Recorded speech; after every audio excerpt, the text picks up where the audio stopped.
So Biden will forgive some student loan debt, but don't get excited. How's everybody doing? My name is Anthony Brian Logan, and today we got to talk about the Biden administration announcing plans to forgive some student loan debt. Now, we all know that the plan they had to eliminate 10 to 20 grand per eligible borrower, that got struck down by the Supreme Court. It was never going to happen. He does not have that kind of authority to do that. We all knew that was going to be the case from the beginning. A lot of people out there, a lot of normies got excited thinking they were going to have all their student loan debt canceled. It was never going to happen. It was going to be 10 grand, 20 grand at best, and it didn't even get that. So they voted for Joe Biden, 81 million allegedly, to basically get hoodwinked, bamboozled, led astray. Okay, that's what happened. But now they're talking about, well, we're still going to forgive some student loan debt to the tune of $39 billion. Now, can we get a little bit of context here? The total student loan debt, the student loan debt bubble is 1.77 trillion with a T. 1.77 trillion. Understand this. That 0.77 is 770 billion. $1 trillion is 1,000 billion. So 39 billion, how much is that? You're talking about 2%. I would say it's less than 3% of the total student loan debt bubble. So he may be able to forgive 39 billion, but how much is that really?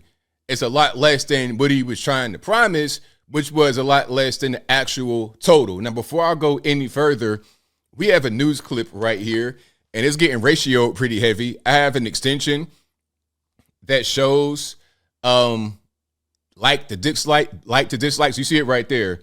1.9 thousand likes to 2.5 thousand dislikes. So people are really upset because they thought they were going to get a thing that they didn't get.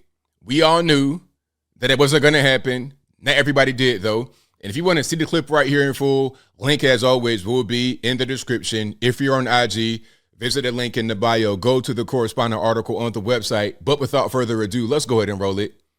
From the White House this morning, the Biden administration has announced that it is automatically forgiving $39 billion in federal student loan debt for thousands of borrowers. NBC News senior White House correspondent Kelly. Okay, so they're saying this is going to affect 804,000 borrowers. Now, can we get a little bit of quick math? Any of the guys and girls out there that are mathematicians, let's do a little bit of quick math. How much is 39 billion divided by 800,000? How much is 39 billion divided by 800,000? Okay, that's not a lot of money. That is not a lot of money at all. Let's keep on going.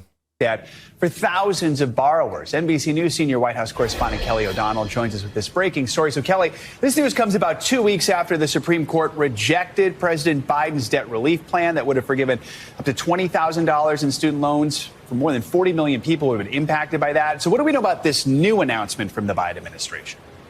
Well, Joe. Well, first of all, 40 million people, I don't think that would have been the total number of people who were to have that amount of money forgiven. That's the total pool of people that could be eligible to get the student loan debt forgiveness. But I don't think that you would have had that many people that were affected. Let's keep on going. When the Supreme Court put that plan from the Biden administration on the shelf, saying that was not lawful, they could not go forward, the president and the Department of Education were looking for other ways within the law that they could argue where they have authority to try to relieve some of the burden. And so the Department of Education today is announcing this plan, which looks at a system that connects repayment of loans to people's income level. And it found that there was an administrative flaw, they say, in the system over the years that needed to be updated and fixed. And this is under the powers under the Higher Education Act and within the authority of the department secretary. And so what they've been able to do is grant this loan forgiveness for those people who qualify under this program. And it's a considerable number. And it is much smaller than the sweeping plan they talked about. But it's one of the tools that the administration and the president have said they would be trying to deploy, looking for ways within the law, within the system to provide relief. And so they argued that there were credits that those borrowers who had been paying back their loans over years were not properly given. And under the law, those who had paid their loans over a sweeping period of 20 to 25 years were supposed to have forgiveness. And the math on that had not been kept up to date. And so this is part of trying to make this administrative fix. And the result will be giving a reduced burden of debt and a real windfall for those who qualify. Not a full piece, as the president hoped, but a step in the direction of providing relief for student borrowers. Joe? Kelly, we want to ask you another story about that building behind you there, a major development in a story we've been following. Okay, so now to get into the White House cocaine, and we all know what's going on with that. We don't need to go too much further into it.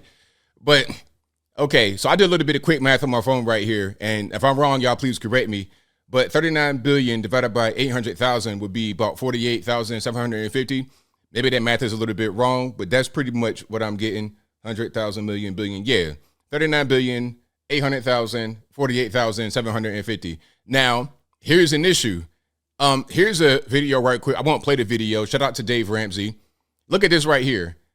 This person says they're 59 years old and still have $258,000 in student loans. So if this thing goes through and this person was to be affected, okay, you got 48,000, but what about the rest of the 200,000? What about the rest of that? I mean, the student loan debt bubble is out of control. These little things, these little, these little gadgets and widgets and whatnot are not really going to help the situation. They are not. I think it's just a way for the Biden administration to save face and say, hey, no, we did something. The Republican ultra MAGA Supreme Court cannot stop us. That's what's happening right here.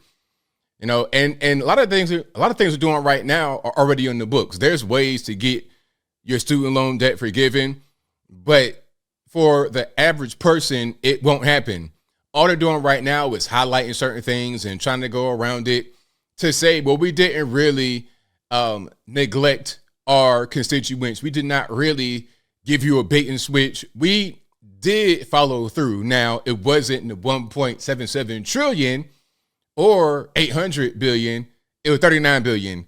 And it wasn't for 40 million people. It's 800,000 people. But hey, we did something. The ultra MAGA Republicans, the extremists, they got in the way. And they're the reason why you can't get your student loan debt forgiven. That's what they'll say. But the reality as I close is that this is never going to happen. Not the way they were going to say. There's things in the books that were there before Biden got there to help you with your student loan debt. But it was never, ever going to be this big, wide sweeping thing. And you know why? It's because the government is behind all this. That the government, they're the ones that created the bubble. They're not going to eliminate it. Like, that's a big way for the American people to be under their thumb. You see, a lot of these things the government does is done in the way to control you. So why would they eliminate the control lever? And then why would they just create more problems with inflation, which already exists, by printing and spending more and more and more money? You got a problem with inflation already. The student loan debt bubble keeps a lot of Americans under control of the federales. So for them, it makes no sense to do anything else other than what they have been doing. And I think I'll leave that right there for now. And what say you? What's your thoughts on the whole situation? Do you think this is just a little dog and pony show, a little parlor trick to get the American people on the side of the federal government? Whatever your thoughts are, let me know in the comments below. You guys should know where I'm at. This is really kind of ridiculous. Dog and pony show, parlor trick. I've read more into the whole student loan debt forgiveness. It's not really that interesting to say right here, but basically it's just a bunch of things they're trying to put together, things that already exist, some brand new things. They're trying to throw whatever they can at the wall to see what sticks. If it gets challenged in court and shut down, then so be it, because they're going to keep putting out news that says, hey, we're doing X, we're doing Y, we're doing Z. And then anyone who opposes it is an extreme MAGA Republican. It doesn't matter if they are a judge appointed by the Biden administration, by Slit Willie, by Barack Obama. It doesn't matter who appointed the judge. It doesn't matter who appointed the person that is a lawmaker or who interprets the law. It doesn't matter if there is a nonpartisan group that says you can't do this. It doesn't really matter. We're going to say extreme MAGA Republicans. That's pretty much what it is, because whenever we get opposed, that's our retort. It's really kind of ridiculous, but not anyway surprising. And unfortunately, it's going to work on I don't want to say majority, but it's going to work on a lot of regular everyday people. But whatever your thoughts are, please let me know in the comments below. And that's all I got to say for this video. If you like what you heard, please comment, rate, share, and subscribe. Peace.